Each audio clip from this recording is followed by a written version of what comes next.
literasi, salam genre. Oke, selamat sore. Assalamualaikum warahmatullahi wabarakatuh. Waalaikumsalam. Apa kabar Ali? Alhamdulillah sehat bang. Nah, Siap. memang caranya sangat bagus ya memang ya.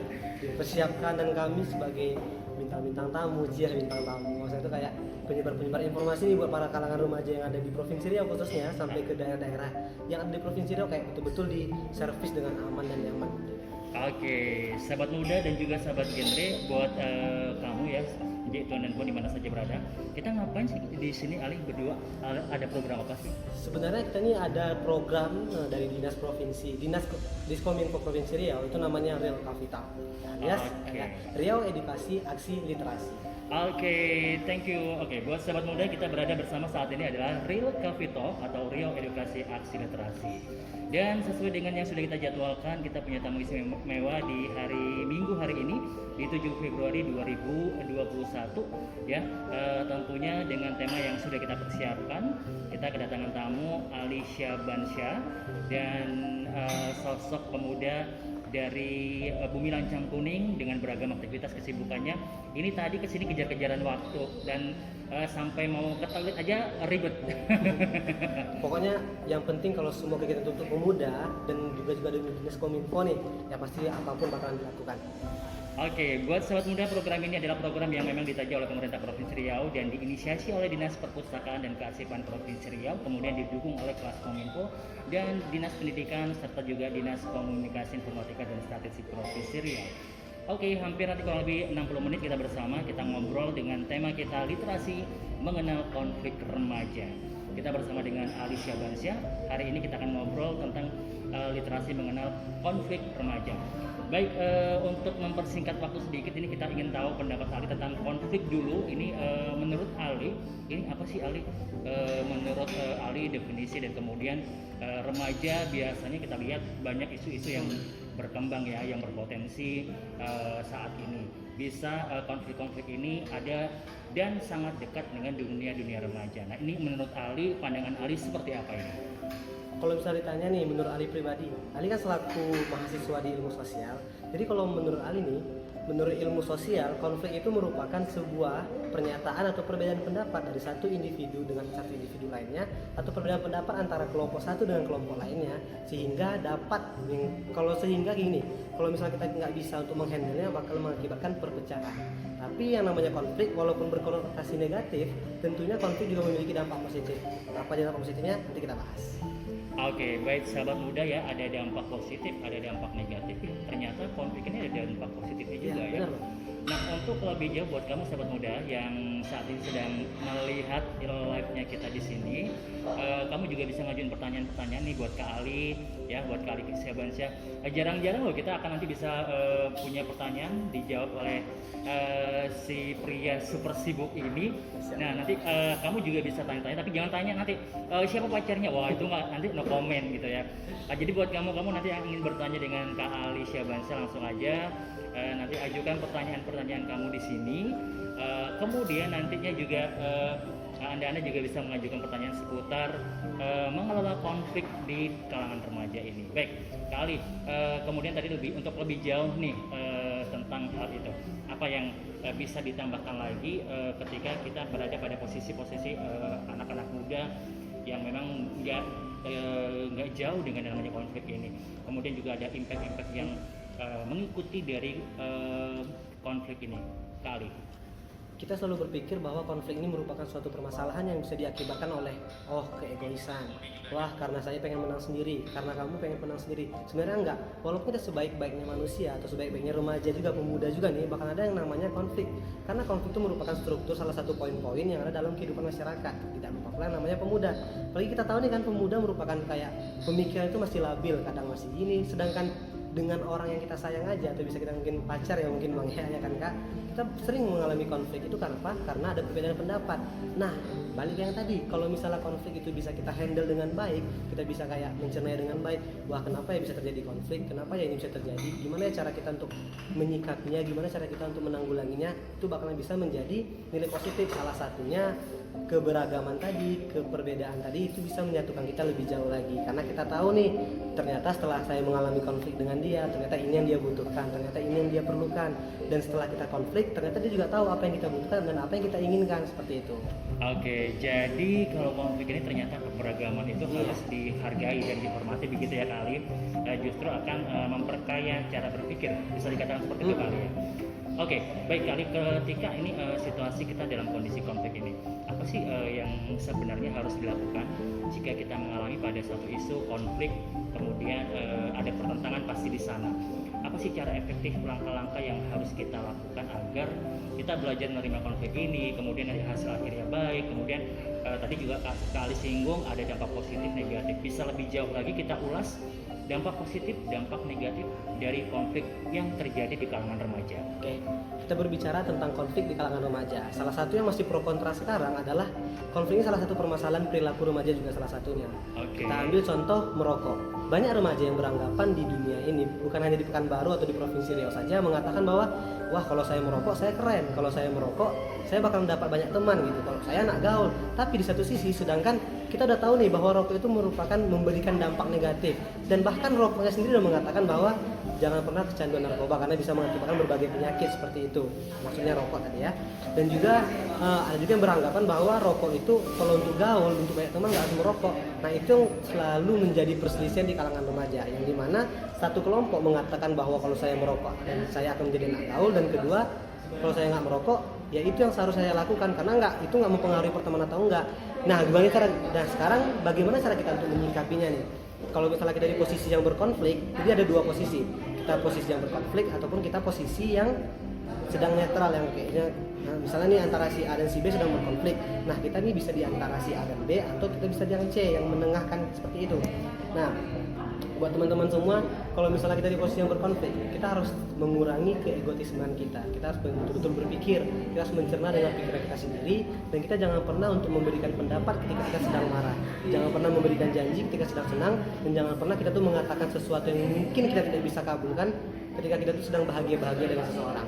Contohnya di perselisihan konflik merokok tadi, kita bakal marah nih, kita setuju kalau saya nggak setuju kalau merokok itu dikatakan faktor untuk menjadi anak gaul, dan ternyata si B mengatakan rokok itu bisa menjadi saya gaul, rokok bisa jadi kawan. Karena kalau misalnya saya berjumpa dengan teman-teman saya, kayak kami rokok dulu 1, rokok dulu 2, rokok dulu 3. Nah memang benar sebenarnya di kalangan remaja atau circle pertemanan remaja, rokok itu menjadi permasalahan yang paling utama di kalangan remaja. Namun kita harus kembali cerna ke pribadi kita, baru kita bisa menyampaikan pendapat kita pribadi seperti itu. Oke, jadi kita mencoba untuk menemukan agar ada banyak cara untuk menekan penajaman atau runcingnya perbedaan itu ya. Kita mencoba untuk katakanlah ada teknik khusus ya Kak Ali ya, agar kita lebih memahami perbedaan pendapat itu menjadi sesuatu kekayaan gitu. Baik Kak Ali, kemudian ini tadi Kak Ali katakan ini dalam situasi tertentu Kak Ali sendiri pernah nggak mengalami konflik-konflik itu, baik itu di keluarga, kemudian di kampus, kemudian masa-masa sekolah gitu kan, persahabatan. Dan kalau Kak Ali menemukan konflik atau mengalami ini, apa yang Kak Ali lakukan saat itu sehingga konflik itu punya manfaat? Kalau misalnya nih dikatakan pernah nggak konflik, bohong kalau misalnya saya mengatakan kalau aku nggak pernah konflik. Kita ambil dari perselisihan keluarga dulu ya. Internal kita sebagai inti perumahan masyarakat kita adalah keluarga.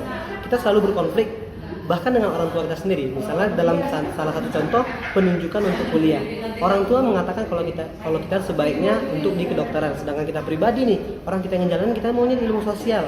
Jadi kayak gimana cara kita menyikapinya?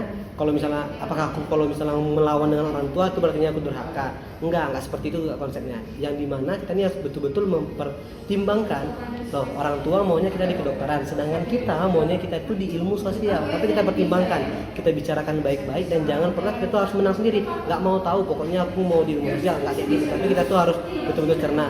Kenapa ya orang tua aku maunya aku di kedokteran? kenapa ya kalau misalnya bapak aku maunya aku tuh di kedokteran sedangkan aku pribadi nggak mau, karena memang sifat aku tuh ya aku maunya di ilmu sosial, entah mungkin aku mau masuk HI atau mau masuk administrasi, tapi memang itu jiwa aku. Itulah kita pentingnya kayak mempertimbangkan, tanyakan kepada kedua orang tua, dan itulah pentingnya kita tuh bersahabat dengan orang tua. Kembali ke masuk ke generasi remaja tadi.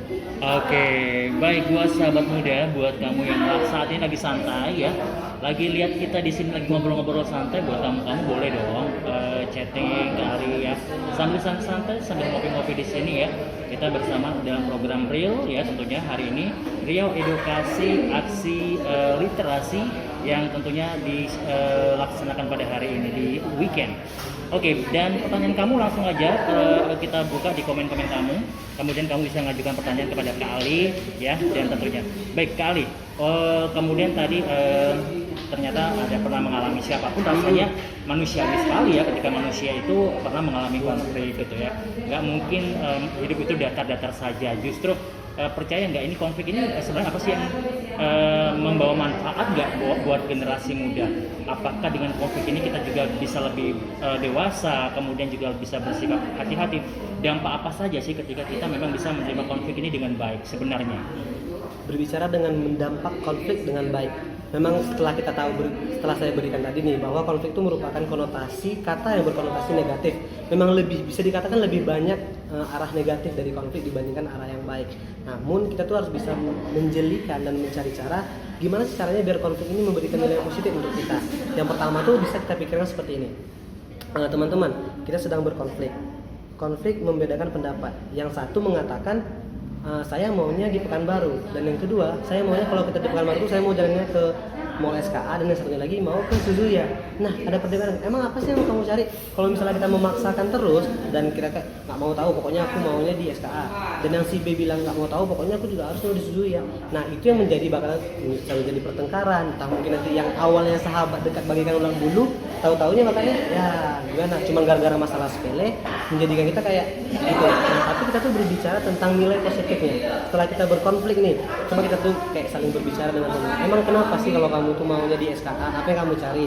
Gini loh Li, misalnya kan aku tuh mau di SKA karena di SKA itu kan bisa kita bilang mallnya mall terlama ya, tertua di Pekanbaru, dan juga mallnya cukup besar, banyak yang bisa dilihat di sana. Sedangkan emang kamu tuh apa yang kamu cari di sana? Nah, saya tuh mau di Suzuya tuh mau cari Kongji Cafe-nya, seperti saya mau nongkrong di sana. Di situ karena suasananya itu tenang, nyaman, dan harganya juga nggak terlalu mahal. Oh seperti itu. Ternyata setelah bisa saja kan setelah kita bicara seperti itu, oh ya udah gimana kalau kita ke SKA dulu, baru nanti kita ke Suzuya, atau gimana kalau kita tuh ke Suzuya dulu baru ke SKA. Namun nah itulah nilai positif yang bisa kita ambil, karena secara tidak langsung kita masih bisa menjadi seseorang remaja yang bersifat dewasa dan legowo dalam artian. Oke, jadi perbedaan itu tergantung kita untuk menyikapinya ya. Bisa kita lebih legowo tadi seperti kali sampaikan, lebih menerima dengan ikhlas ya perbedaan-perbedaan itu. Jangan sampai perbedaan itu malah kita jadi kehilangan sahabat, kehilangan teman-teman yang bisa saja nanti mungkin katakanlah sekarang ini menjadi orang yang bertentangan dengan kita, tapi nggak tahu 1 tahun atau 2-3 tahun yang akan datang justru dia hadir menjadi sahabat yang bisa menolong kita untuk arah lebih baik ya. Jadi lebih baik jangan sampai menjadi sebuah keputusan perbedaan akan menghilangkan jalinan persahabatan itu. Begitu kali ya. Oke, baik kali tadi disadari bahwa ternyata konflik ini banyak sekali manfaatnya kalau kita memang bisa mengurai lagi ada apa dan kenapa ada pilihan-pilihan yang berbeda, bukan begitu kali. Nah kali ini bagaimana nih dengan sikap-sikap teman-teman kita yang di luar sana nih yang sulit sekali untuk menerima tadi legowo, kemudian egonya tinggi gitu kan, ketika kita sering menghadapi teman-teman seperti ini nggak mau ngalah, kemudian kita selalu yang mengalah. Ini bagaimana? Kayaknya tidak ada satu keseimbangan kok.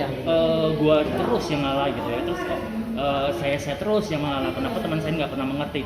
Nah supaya tidak seperti apa ya nama katakanlah memanjakan sahabat, kemudian tidak mengedukasi sahabat, tidak mengajarkan bagaimana menekan ego, apakah ini juga harus dibiarkan saja?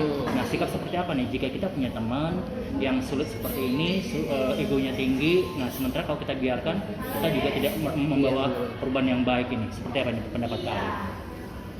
Memang di setiap pertemanan kita di dalam kalangan remaja, bahkan nggak remaja aja, anak-anak maupun orang tua dewasa juga mengatakan kalau di dalam kalau di genre nih bang, ada yang namanya toxic circle.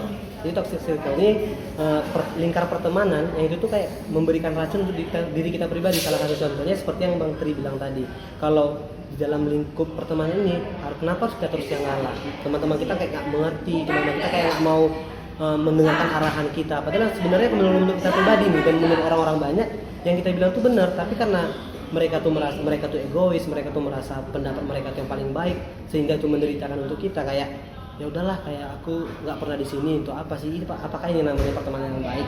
Nah itu dinamakan dengan toxic circle. Namun gimana cara kita untuk memberitahu ke teman-teman kita, selain kita tuh memiliki sifat legowo, manusia itu wajib memiliki sifat tegas. Tegas dalam artian seperti apa? Apakah marah-marah atau menonjok apa enggak? Tapi tegas tuh kalau memang kita tuh betul-betul merasa pendapat kita ini betul-betul baik untuk lingkungan kita. Misalnya contoh dalam perdebatan di lingkungan pertemanan tadi tuh, teman-teman memaksa kalau pendapat dia itulah yang paling baik, sedangkan menurut kita pribadi ini yang bakalan baik untuk kelompok kita. Nah kita tegaskan, saya nggak mau tahu kalau kayak gini. Kalau memang teman-teman mau kayak gitu, ya udah lanjutkan. Karena nggak selamanya kita tuh bakal mengalah tuh. Nggak selama ini teman-teman mau berteman sama kita karena kita mengalah. Kadang di satu sisi, mohon maaf ya teman-teman yang lagi di kafe, karena di satu sisi nih memang legowo dan ikhlas itu diperlukan, tapi jangan pernah kita tuh kayak legowo terus, ikhlas terus, karena itu bakal bisa jadi kalau kita tuh kayak dimanfaatin lama kelamaan seperti itu.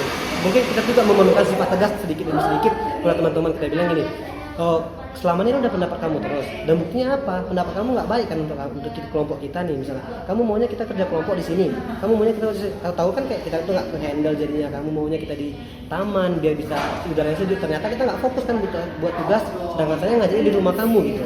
Nah ini salah satu contoh-contoh yang Ali bisa berikan kepada teman-teman, kayak contoh-contoh kecil gimana cara kita untuk menyikapi pertemanan di circle kita gitu.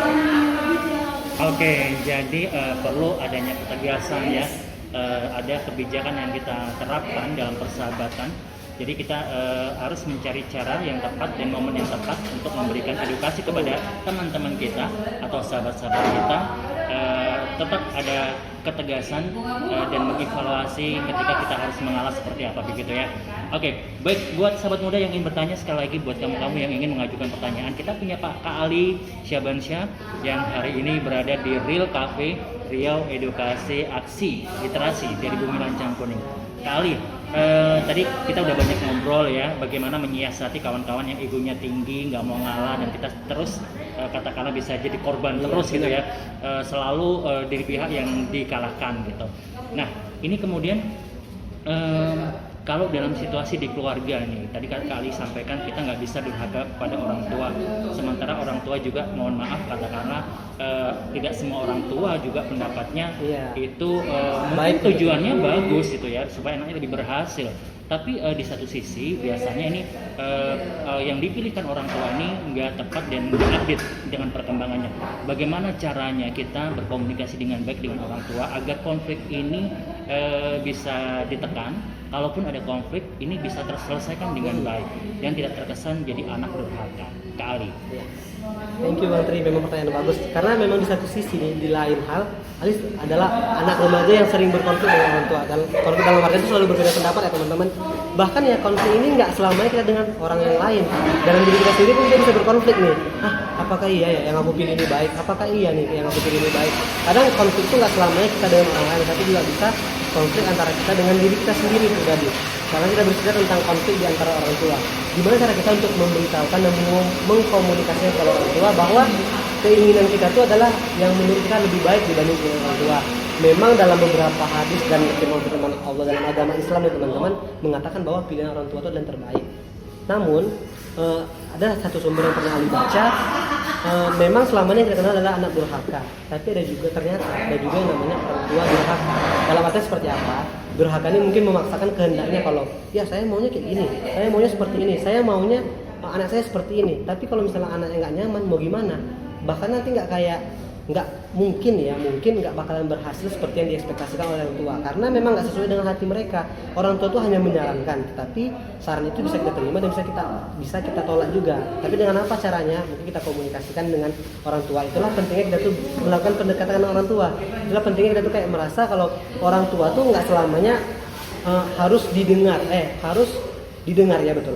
Orang tua nggak selamanya harus didengar, dan juga orang tua itu sekali-sekali harus mendengarkan anaknya. Memang kayak orang tua harus memberikannya ya, kayak kamu seperti ini adek, kamu seperti ini ya, kamu kayak gini, kamu gini. Oke, kalau memang menurut kita baik, kita kan udah dewasa nih teman-teman, untuk permasalahan kuliah atau remaja kita kan udah dewasa. Kalau misalnya pendapat dari orang tua itu bagus, kita dengarkan. Tapi kalau misalnya kita merasa nggak baik nih untuk kita, ya udah kita kasih pendapat, kita kasih masukan.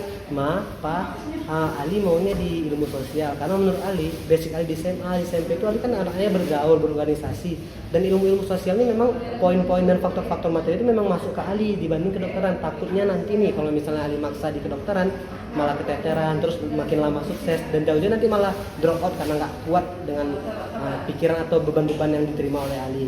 Nah jadi kayak kita bilang nih, mama kan boleh juga nih, mama memang terbaik pilihan mama, pilihan papa itu terbaik, tapi juga bolehlah sekali-sekali mendengarkan saran dari Ali seperti itu. Oke, baik, buat sahabat muda tentunya jelas sekali ya bahwa ini ada banyak cara ini melakukan pendekatan, cara komunikasi dengan orang tua agar tidak dicap sebagai anak durhaka ya.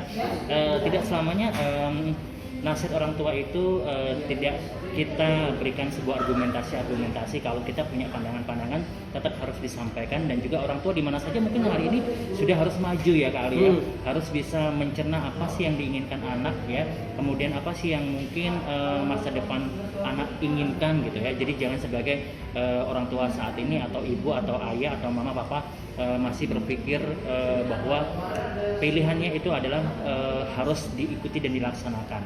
Jangan sampai nanti ketika mengikuti apa yang dikehendaki orang tua justru akan menghancurkan masa depan si anak. Begitu ya Kak Ali ya. Oke, baik. Kak Ali, tadi untuk konflik di keluarga sudah kita bahas, kemudian juga dalam persahabatan juga sudah. Kira-kira nih Kak Ali, apa sih yang dalam perjalannya waktu sampai detik ini, tentunya banyak sih perjuangan-perjuangan yang Kak Ali lakukan ya kan, ada banyak nih kompetisi-kompetisi yang diikuti nih. Ini kan Oke, mungkin secara kasat mata nggak ada masalah gitu ya, tapi mungkin satu dengan yang lainnya, saya pikir ada perbedaan pendapat yang ini bisa mengarah ke konflik. Nah, begitu. Ketika ada situasi semacam ajang kompetisi, kemudian ajang-ajang apa yang lainnya gitu kan, pasti ada kompetisi yang terjadi. Nah, bagaimana kita bersikap menata hati kita agar kita memperkecil agak-agak merasa bahwa kita saya lebih loh di antara dari yang lainnya, kemudian saya kok nggak bisa seperti mereka. Ini kan juga menjadi pandangan negatif yang ini berujung pada sisi-sisi yang akan menciptakan konflik. Seperti apa ini menurut kali ketika kita akan dipersiapkan mengikuti kompetisi-kompetisi seperti itu? Kalau misalnya Ali pribadi nih, ketika mengikuti suatu ajang atau perlombaan, memang betul kata Bang Tri, nggak ada yang namanya tidak ada konflik selalu terjadi. Namun Ali selalu dapat nasihat dari beberapa orang tua dalam artian senior maupun kakak kelas, adik kelas, dan kayak teman-teman gitulah, yang maksudnya lebih dahulu bertanding sebelum Ali gitu. Mereka selalu bilang be yourself aja, jadi diri sendiri. Kita nggak perlu memaksa orang untuk menyukai kita, tapi kita tuh harus jadi diri sendiri, berjalan sama waktu. Kalau memang menurut kita ini baik, menurut kita ini masih bisa diterima, ya udah jalankan, karena nanti bakalan terpancar sendiri kalau faktor-faktor atau kayak pengaruh-pengaruh yang bisa membuat orang tuh suka sama kita. Intinya kita nggak bisa membuat orang tuh suka sama kita, tetapi orang yang bakalan suka sama kita nantinya. Kalau memang kita tuh betul-betul sesuai prosedur atau sesuai dengan, ya udah aku nggak mau menjadi orang yang paling kelihatan gitu ambisinya, aku nggak mau jadi orang kayak wah kok dia terus malah mencolok intinya ya. Jadi biarkan aja kalau bisa Ali itu selalu dijuluki silent leader gitu, kayak silent killer maksudnya. Silent killer tuh kayak diam-diam, nggak pernah nampak, kayak ya tapi kok bisa tiba-tiba juara, bisa tiba-tiba menang. Iya, jadi kayak ya udah, itu pentingnya, kayak kita tuh nggak perlu berambisi, kita nggak perlu mencolok, kayak sibuk nanya kita sibuk gini, kita harus kayak memperlihatkan kebanggaan kita, wah saya bisa memimpin, saya bisa itu. Nggak perlu, karena orang juga bakalan bisa menilai apa sih anak nih kok gini terus kok mencolok, mencari perhatian segala macam kayak gitu, dan itu bahkan bisa menjadi nilai negatif untuk pribadi kita. Oke, jadi katakanlah jangan sampai seperti tong kosong nyaring bunyinya, terus banyak peribahasa lain yang mencerminkan cari perhatian gitu ya. Jadi jadilah diri sendiri, kemudian potensi itu digali, kemudian bekali diri dengan banyak wawasan ya Kak ya. Dan tentunya ini perlu sekali nih buat kita semua Kak. Kita juga untuk bisa banyak melakukan kegiatan-kegiatan seperti membaca, meliterasi diri, agar kita terbekali dengan wawasan itu. dan kita siap dengan kondisi apapun. Gitu ya Kak Ali. Baik Kak Ali, untuk pandangan ke depan nih buat generasi muda, buat khususnya yang ada di Riau ini, kita di Riau ini kan banyak heterogen suku, kemudian juga dari mana-mana kita bersatu di sini. Ini juga menjadi sebuah tantangan kita dari daerah-daerah yang berbeda, kemudian cara berkomunikasi dan bahasa yang berbeda. Ini kadang-kala juga menjadi satu pemicu begitu Kak Ali. Nah, ketika kita berada pada satu kondisi umum Kak Ali, kemudian komunikasi yang seperti apa sih Kak Ali yang harus kita terapkan? Mungkin bisa dikatakan dengan bahasa tubuh kita seperti apa, keramahan yang seperti apa Indonesia punya yang bisa kita terapkan dari luar agar bisa memperkecil konflik di antara kita semua yang ada di Riau ini. Kalau kita berbicara tentang konflik di sekitar lingkungan kita ya, sekitar umum nih, Ali pribadi merasa beruntung sekali kalau bisa dilahirkan di negara Indonesia. Seperti kita tahu, Indonesia itu negara yang memiliki kayak pedoman negeri itu apa ya bahasanya ya, Bhinneka Tunggal Ika ya kan, kayak berbeda-beda tetap satu. Kita tahu nih, Indonesia ini memiliki berbanyak suku, mulai dari Aceh, mulai dari Batak, ada suku Melayu, suku Minang, suku Jawa, Bugis dan lain-lain. Dan itu tuh kita lihat nih kan, kayak sering terjadi konflik di antar suku. Namun gimana? Di satu sisinya lagi, yang Ali senangkan dari Indonesia adalah kita tuh memiliki orang-orang yang netral, yang memiliki open minded gitu. Kayak mereka, oh ini nggak bisa kayak gini, ini nggak bisa kayak gini. Itulah pentingnya, itulah kayak yang Ali banggakan dari Indonesia. Di saat satu orang dengan satu yang lain itu mengalami konflik, kita tuh tetap memiliki orang-orang yang netral. Dan orang netral ini yang berusaha untuk menenangkan kita satu sama lain, dan juga kita tuh memiliki hak-hak demokrasi juga, rasa-rasa demokrasi, asas-asas demokrasi untuk menyampaikan pendapat, dan juga mempunyai struktur-strukturnya gimana. Nah, mungkin di tahap pertama kita biarkan si suku yang ini berbicara, setelah itu kita suruh si suku yang ini berbicara lagi. Nah, itu kayak sebenarnya struktur-struktur yang harus diperlukan dalam memadamkan api-api konflik yang sering terjadi. Oke, baik. Kita ingin sapa juga nih selamat sore buat Kak Awang Fiesta Carry ya. Selamat deh buat pilihannya memilih jalur pada sekolah Akpol ya kemarin. Sukses terus ya, mantan dari ketua kelas Kominfo ini. Baik Kak Awang, dan juga buat yang sudah bergabung di hari ini ya, sekali lagi buat sahabat muda yang ingin mengajukan pertanyaan langsung aja komen-komen juga boleh, atau ingin bergabung juga boleh. Kita masih bersama dalam program spesial untuk kamu semua di weekend ini. Baik Kak Ali, tadi bicara banyak hal ya, kita sudah hari ini banyak sekali nih yang bisa kita serap sahabat muda, bahwa ternyata konflik ini banyak sekali manfaatnya, kemudian cara manajemen atau mengolahnya ini perlu kepiawaian kita sesuai mengenal lawan bicara kita, lawan teman-teman yang bermitra konflik ini. Jadi tanggapi positif setiap konflik yang terjadi, ini penting kali ya untuk mendefinisikan agar kita tidak kehilangan orang-orang tercinta. Baik Kak Ali, kalau bicara mengenai tadi konflik keluarga sudah, teman sudah, sahabat teman. Kalau nih mohon maaf ya, kalau ada nih konflik nih dengan seseorang yang kita sayang gitu, katakanlah pacar gitu kan. Biasanya kan mohon maaf, biasanya banyak demi takut kehilangan gitu kan, kita harus merelakan ngalah terus. Nah, ini pendapat Kak Ali ini apakah ini sehat sih kondisi seperti ini, pacaran yang sehat sih atau enggak seperti ini? Nah, apa sih yang dilakukan ketika kita memang sedang sayang-sayangnya dengan seseorang, tapi kita tidak mengorbankan satu ketegasan di antara hubungan itu dan tidak memanjakan dan merugikan pasangan kita, seperti apa ini? Kalau pendapat dari Ali nih Bang Tri, mungkin nggak bisa diterima sama semua orang ya, karena memang cara orang tuh berbeda-beda untuk menyikapinya. Tapi kalau dari Ali pribadi, Ali memiliki pikiran dan pandangan kayak gini. Tuhan itu selalu memberikan gambaran jodoh atau orang yang tersayang untuk kita tuh yang baik, yang paling baik. Gak mungkin Tuhan tuh memberikan yang jelek untuk dia. Bahkan di dalam agama Islam pun, Asia yang kita tahu adalah calon penghuni surga aja, dia tuh menikah dengan Fir'aun yang saat itu menjadi raja yang udah bakalan kekal di neraka. Lalu gimana kata baiknya? Coba kita dari sisi yang ini. Kalau misalnya bukan Asia yang dijadikan istri Fir'aun, mungkin Nabi Musa nggak bakalan ada sampai sekarang. Nah, itulah sisi baik yang bisa kita ambil dari cerita Fir'aun dan Siti Asia tadi. Nah, sekarang di dalam pertemanan kita nih, kalau misalnya Ali lagi berantem nih, berbeda pendapat dengan orang yang terkasih, apa yang dilakukan? Ali bilang, kita tuh memang sekarang ini memiliki gelombang permasalahan baru Bang di kalangan remaja, nama itu toxic relationship. Toxic relationship ini adalah kayak circle pacaran gitu yang kok saya merasa dirugikan terus ya, kok aku kayak harus mengalah terus. Ya kan cowok, kamu harus mengalah lah, cewek selalu benar. Itu memang udah, itu kayaknya mungkin kalau dari Ali pribadi itu udah gak zamannya lagi kayak gitu. Namanya toxic relationship tuh diartikan kayak gini, kita tuh kalau sama dia udah gak jadi diri kita sendiri. Kita tuh kayak dipaksa gitu, tuntutan dari pacar kita tuh kayak dipaksa untuk menjadi orang lain. Itu yang dinamakan kayak toxic relationship. Coba kita tuh pikir dari sisi yang positifnya, kita tuh selalu berpikir dari sisi yang lain. Kalau memang jangan-jangan ini petunjuk dari Tuhan nggak sih, kalau dia ini ternyata nggak baik untuk kita, makanya kita tuh kayak dipaksa secara nggak langsung melalui orang yang terkasih kita tuh kayak membiarkan kita tuh kayak makin ilfil dan makin nggak suka sama dia. Tapi di satu sisi hati kita tuh masih sayang sama dia. Jadi itulah keraguan dan terjadi juga konflik antar diri sendiri. Jangan-jangan ini kayak ujian untuk aku. Siapa tahu kalau misalnya nanti udah selesai permasalahan ini, kami makin sayang. Nah, itu bisa jadi. Padahal itu sebenarnya udah petunjuk dari Tuhan. Ternyata yang si pacar ini bukan orang yang baik untuk kita. Tapi memang kita tuh harus saling berkomunikasi lah intinya. Oke, baik. Oke, dan sepertinya kita sudah di penghujung program, betul ya Kak? Oke, terima kasih. Dan terima kasih juga buat kamu sahabat muda ya yang sudah bergabung, sudah melihat kita untuk on cam pada hari ini. Kita punya tema menarik di Riau Cafe hari ini. Riau edukasi, kemudian aksi dan literasi dari Bumi Lancang Kuning bersama dengan Kak Alisya Bansyah yang sudah hampir 1 jam bersama kita pada hari ini langsung dari Kongji Cafe di Jalan Ahmad Yani nomor 42 Pekanbaru.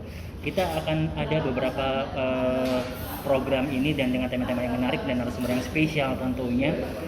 Sebelum kita pamit tentunya ada satu closing statement dari Kak Alisya Bansyah tentang tema kita, apa yang bisa disampaikan, kemudian bagaimana Kak Ali mengajak generasi muda di Riau ini agar lebih siap tantangan di usia remajanya, agar lebih dewasa dan tidak terpicu dirugikan oleh karena konflik yang ada di sekitar kita. Ali bakal menyampaikan beberapa poin penting. Mungkin kalau misalnya teman-teman semua nih, tuan-tuan dan puan-puan bisa mengambil ilmunya, ini dari segi orang tua dulu. Orang tua kalau misalnya sedang terjadi konflik dengan anak, jangan sekali-sekali melakukan dan mengimplementasikan apa yang dilakukan nenek kepada orang tua kita. Karena setiap manusia itu, setiap anak itu mengalami generasi dan zaman yang berbeda-beda. Bahkan sahabat Nabi Ali bin Abi Thalib mengatakan, didiklah anakmu sesuai dengan generasinya. Karena seperti yang kita tahu nih, kalau dulu orang tua tuh mendidik anak dengan mata gini aja kita udah takut, dengan mata melotot kita udah takut. Tapi sekarang kalau misalnya orang tua marah, orang tua melotot, kita malah makin melotot. Itulah bedanya dengan kayak pendidikan pada zaman-zamannya. Nah, untuk faktor sistem pada remaja nih, untuk anak-anak muda, kita tuh harus lebih legowo karena memang konflik adalah hal yang paling tidak bisa dihilangkan dari kalangan remaja. Yang paling penting itu kita betul-betul harus bisa menyeimbangkan antara sikap tegas, mengurangi egoisme dan juga berpikir open minded. Karena kita nggak tahu apakah ini baik atau enggak. Karena orang selalu menyalahgunakan hak berpendapat. Mereka selalu bilang, "Oh, ini pendapat saya benar kok, ini pendapat saya benar." Tapi intinya selalu pegang 3 sifat ini: tegas, kurangi egois, dan juga open minded tadi, pikiran terbuka. Oke, baik. Terima kasih Kak Ali. Thank you. Bang. Oke. Baik, Alisya Bansyah sahabat muda tentunya sudah bersama kita dan hari ini terima kasih banyak, kita tadi sudah banyak punya pengalaman nih, pencerahan yang luar biasa, kurang lebih 1 jam kita bersama dengan Kak Alisya Bansyah. Dan buat kamu tentunya bisa ikut gabung ya atau datang ke sini di Kongji Cafe kalau ingin ngobrol-ngobrol bareng di spesial kita tentunya di episode dan dengan tema-tema yang menarik. Terima kasih dari tim yang bertugas mewakili Novia dan juga teman-teman dari Genre, salam juga semuanya dari generasi muda di Riau. Pastikan kita menjadi bagian dari generasi Riau unggul. Terima kasih, selamat sore dan wabillahi taufiq wal hidayah. Wassalamualaikum warahmatullahi wabarakatuh. Waalaikumsalam.